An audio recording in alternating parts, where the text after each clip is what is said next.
I would like to ask the Honorable Prime Minister to inform this House.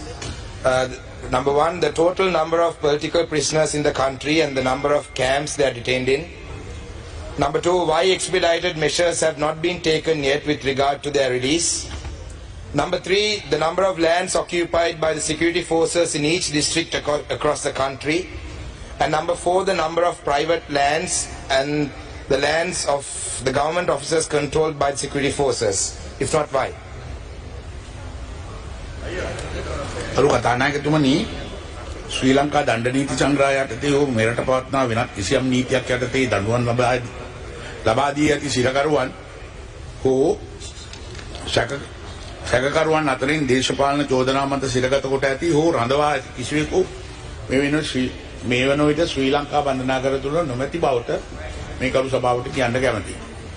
කරු කතානායකතුමනි දිවයින පුරා දිස්ත්‍රික්ක අනුව ආරක්ෂක හමුදාව විසින් රඳවාගෙන තිබෙන ඉඩම් සම්බන්ධව පිළිතුරු දීම ජාතික ආරක්ෂාව ඉල්ලුම් බලපාන බැවින් මේ සඳහා පිළිතුරු ලබා දීමට නොහැකි බව ආරක්ෂක අමාත්‍යාංශය විසින් දන්වා තිබෙන බව ගරු සභාවට දන්වනවා.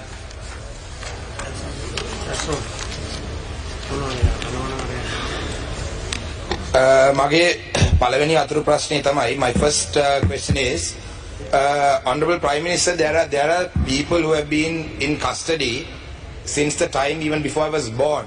You know, some of them have died in prison in the last couple of years.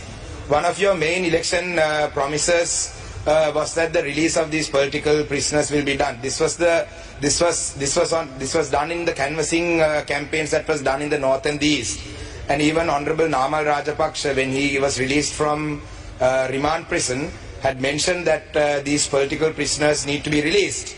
At the same time, I need to place it on record that JVP, during the JVP insurrection, people who were arrested were given general amnesty. And also, the Honorable Johnson Fernando mentioned the other day that Pullian was a political prisoner. He was not a political prisoner. He was under arrest for the murder, as charged for murder under suspicion of Joseph Parraj-Singham. And at the same time, people have been given pardoned. Sergeant Sunil Ratnayaka, who was he was charged with murder and sentenced, and he was pardoned. So why aren't these some of these people? These cases haven't still even been filed, right? They are still being held without. They are still being detained without charges being filed. As you may have been aware, we had a campaign called Pothuwil to Polikandi from the 3rd to the 7th last week, and one of the primary requests that were put forward by the people who joined this protest was the release of these political prisoners. And in Kilnochi, there were some people who were relatives of people who had surrendered to the army during the last days of the war in the Wattuwal Palam. And along with them, there were parents of people who were arrested during November 27th last year for posting photos on Facebook. So my question is, why is there two laws? I mean, why is there two laws, one law for different people? And why aren't these cases being expedited? So we can, I mean, sir, you know, as the Prime Minister, I know that you have the capacity to do it, and you are genuinely concerned about these people. I would like to see that as the Prime Minister of this country, that you take some action against this, because you are the only one who can do this. And it wasn't just TNA that's asking for this. The march, the Pothuwil to Polikandi march that happened, nearly 100,000 people joined this, and one of the main slogans, one of the main requests was the political prisoners. Likewise, even with the Easter attacks, there are people who have been detained for almost 2 years with no cases being filed against them. So I would like to, my first question is, so what is happening to them? Are they going to be released, or are they going, because now election has been won, you got 2/3, presidential election was won, these things were used for politics. Are you all going to hold these people in prison just for political mileage, or is there a plan? That's my first question, sir. It's very ironic that the Justice Minister is responding to these questions when the Honorable Justice Minister's own community's issues cannot be resolved by himself and the Prime Minister with the Janasa issue. Please, not your time. So I would like to move on to my second question. You know, while we were going through the protest from Pothuwil to Poligandi, while we were going through Mullaitivu, Mana, Kilnochi, it was very evident that there were so many military camps. The number of military camps, the Prime Minister has said that he is unable to disclose the information due to security concerns. I understand that. But however, there were so many military camps throughout the north and the east. So I would say that that this government's primary slogan was establishing national security. So if this government is able to establish national security, I wonder why there is such a need for so many camps.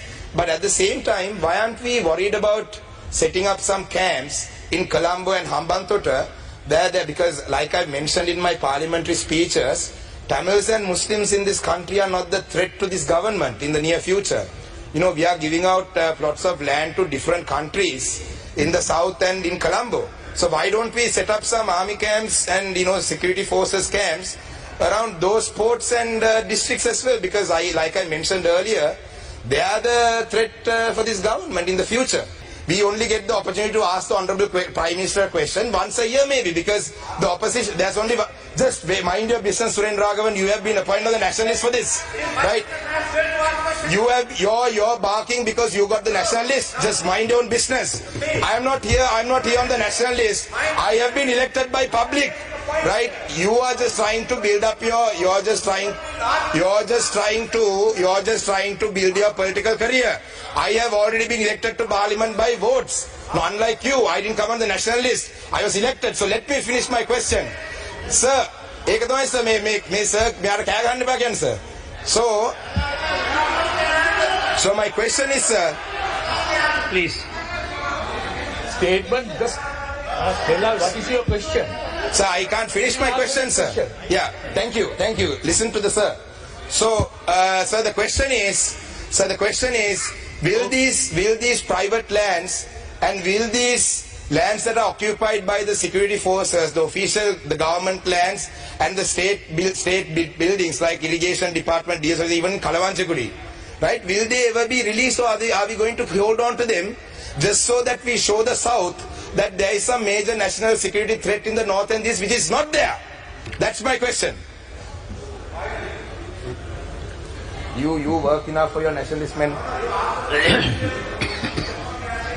ගරු කතානායකතුමනි, අද වෙනකොට යුද්ධෙන් පසු අද වෙනකොට 97ක් land එක ප්‍රයිවේට් සහ government land එක දැනටමත් දීලා තියෙනවා. Rasamanikam, yeah. Honorable Rasamanikam. Yeah, sir, that you can't mention that it's not true. There are lands. You just came into the house. You just walked in. You didn't listen to the entire question, right? Right? So don't say that I'm lying. Okay, so sir, that's it. Thank you, sir. I just wanted to make my point that I wasn't lying. That he just walked in. He didn't even listen to the entire question, sir. That's it. Thank you.